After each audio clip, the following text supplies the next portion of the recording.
Happy Homebrew Wednesday, guys. We're up here in the kitchen today, not down in the brewery.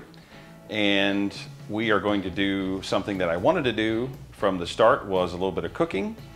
And first, before we get to all what's going on here, I wanted to say thank you to all of our new subscribers. We seem to get a couple more every day.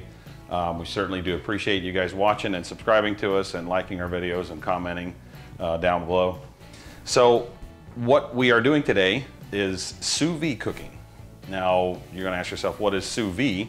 It's actually a French term for, and the translation of it is in vacuum. So a lot of high-end restaurants do this type of cooking technique, and I'm attempting to duplicate it at home, but I don't have a sous vide cooker, which they're anywhere from $200 to $2,000. But I do have an electric brewery that has a heating element and a PID for controlling the temperature, and it will actually maintain a temperature within 1 degree, which is absolutely necessary for this type of cooking. So the method of cooking is you take whatever meat it is that you're cooking, and you're going to put it into a vacuum bag. You're going to put it in with your spices. You're going to vacuum seal it, and then you're going to put it into a water bath that is going to hold at a certain temperature based on what doneness or what temperature you want the meat to be at. So we're going to do some steaks today. So with that being the case, we're going to basically we're going to take them to 130 degree internal temperature, which is medium rare, which is the way I like my steaks. Wife and daughter like them the same way. So they'll be the benefit of this video as well. So so what we'll do is we'll take the steaks, we'll vacuum seal them. We'll put our spices in first, vacuum seal them, and then we'll take them down to the basement where the brewery is, and we'll actually put them in the water bath and hold them at a certain temperature. And what I'll do is I'll put a link to, number one, the sous vide cooking, like a sous vide cooking how-to website, and then also on that website you'll find a table that tells you how long certain meats for certain thicknesses need to be cooked, that type of thing. As well as a couple links to some sous vide cookers for those of you that don't have an electric brewery.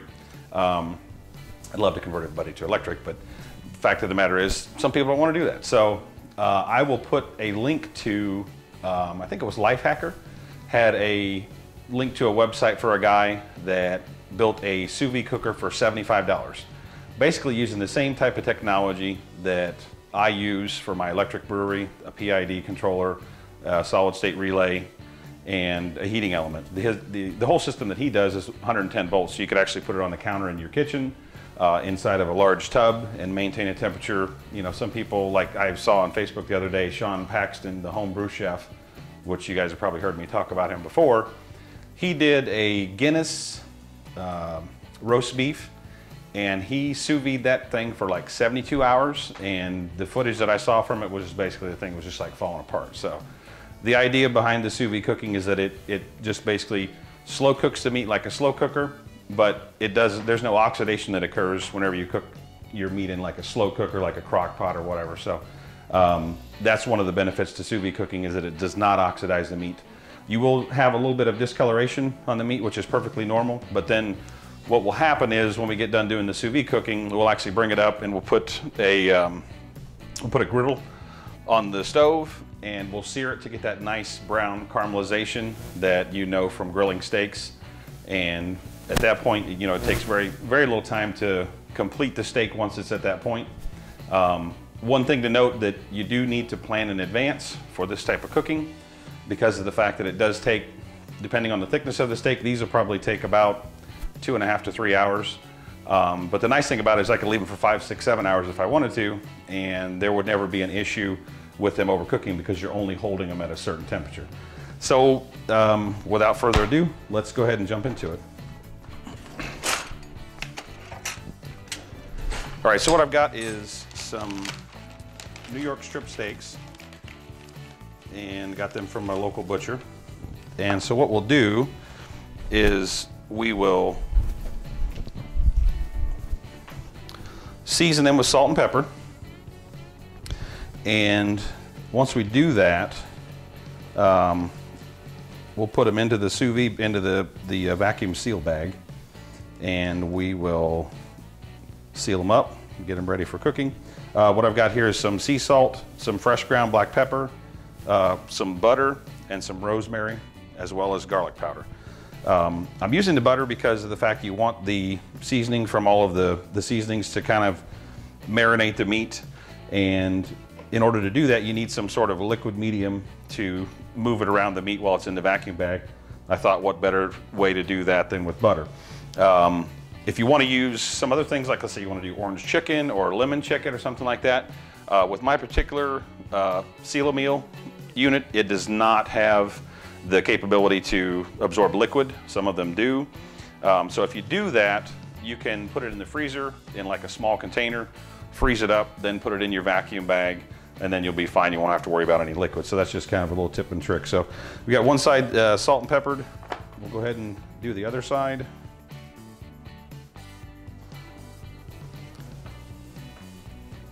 Put a little bit of garlic powder on there.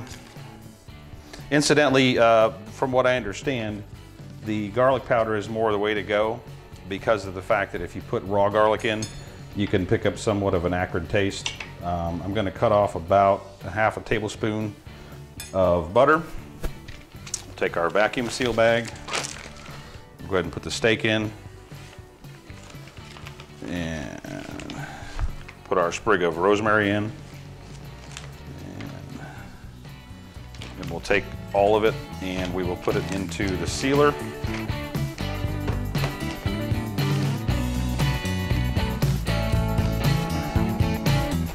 Seal it down.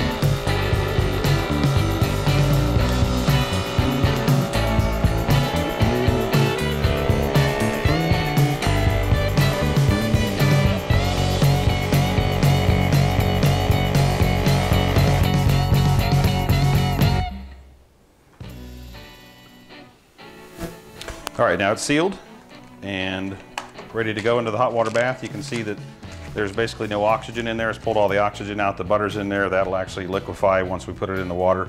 And then what'll happen is, you know, as it sits in the hot water bath, all of the connective tissue inside will basically, it'll break down and it'll become even more tender than what it already is. So I'll go ahead and knock the rest of these out, and then I will see you guys when we put everything in the water bath in the basement.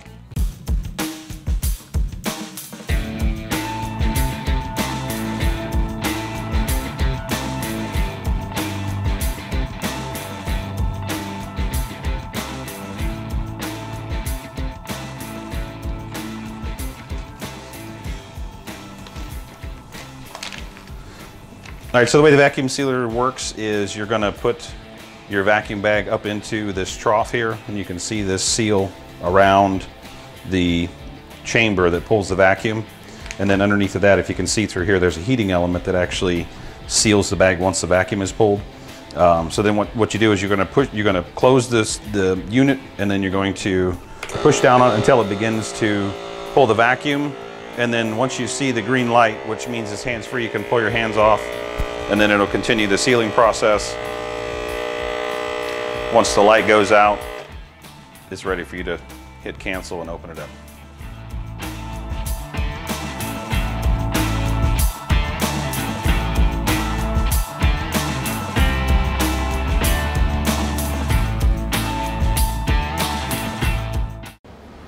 Okay, so one of the things with the sous-vide cooker is it actually has an internal pump that keeps the water circulating, which helps keep the meat in a constant temperature, helps the water flowing over the element at all times. So what I did, rather than running my brewery pump, which I could, but I really don't want to, especially if I do something for 24 or 48 hours, I really don't want to have it running for that long. Plus it's noisy. So what I did was I got a pond pump from Harbor Freight, and all I need to do is just simply drop it down. It's got suction cups on it, so it'll stick to the side of my pot. I'm going to drop it down into the water, and I will plug it in, and it will begin circulating the liquid, as you can see. 130 degrees does not hurt that pump at all. It has an operating temperature well above that. So my PID actually has overshot because I didn't have any circulation. One of the things that I do is whenever I put the pump in there, I actually have it pointing directly at the probe that's in the bottom. So what'll happen is whenever it's circulating, it's actually pushing the water towards the probe, and then that will have the probe read the temperature constantly.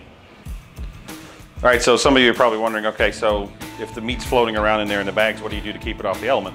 Well, I stole one of my, well, I didn't steal, I borrowed one of my wife's cooling racks for cooking, and it actually fits down inside of here, and it's virtually perfect for holding everything right up off of the element. The element is just barely above it, if I can get it to fit in there properly. So with that in there, the meat stays just above the element, and we'll go ahead and put everything in now. And as you notice, it does not float because there's no air in the bag. So we'll put all the steaks in, let the water circulate, and come back in about 3 hours or so. Put the lid on so we can maintain a good temperature. You can see with the PID, it's actually it overshot just a little bit because I didn't turn on the pump before I turned on the element, but it will actually hold the temperature at 130 degrees without any problem at all. So it'll flicker on and off here. All right, so for the potatoes portion of the meal, I took some potatoes and sliced them pretty thin, about a 1/4 inch from the bottom all the way through from front to back. Put 2 sage leaves in the larger ones, and those will cook in the oven at 400 degrees for about 20 to 25 minutes. They were also basted with butter and salt and peppered, and I'll continue to baste them as they cook so they turn nice golden brown. All right, so we got the steaks out of the hot water bath, or the sous vide. I've got a griddle that's heating up, and we're targeting it to be about, needs to be right around 500 degrees. That's 599, 603, 595. In the middle, it's about 410, so probably do 2 of them at a time. When you get the steaks out, you'll need to pat them dry, and then you will re-season them again before you put them on the griddle, just to make sure that you get a good amount of seasoning on them. And these are going to brown up really, really quick, so you don't want to leave them on there too long because you want to maintain that same internal temperature that you had before. So we'll give it a little bit of salt, a little bit of pepper, same on the other side, a bit of salt, a bit of pepper. Then we're going to put just a little bit of olive oil on the griddle just to help it brown up, and it should smoke. So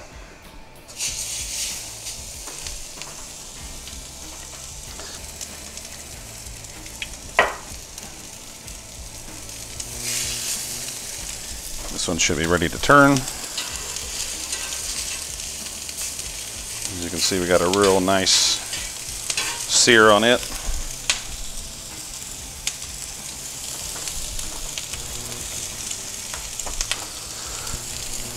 Now when these are done, you'll want to let them rest for about 5 minutes or so, just so that it can, all the juices will redistribute back into the meat, and we'll see you on the other side. All right guys, if it looks a little bit smoky in here, it pretty much is because our exhaust fan didn't pull everything out. So just wanted to show you guys what this looked like after it's rested for a little bit.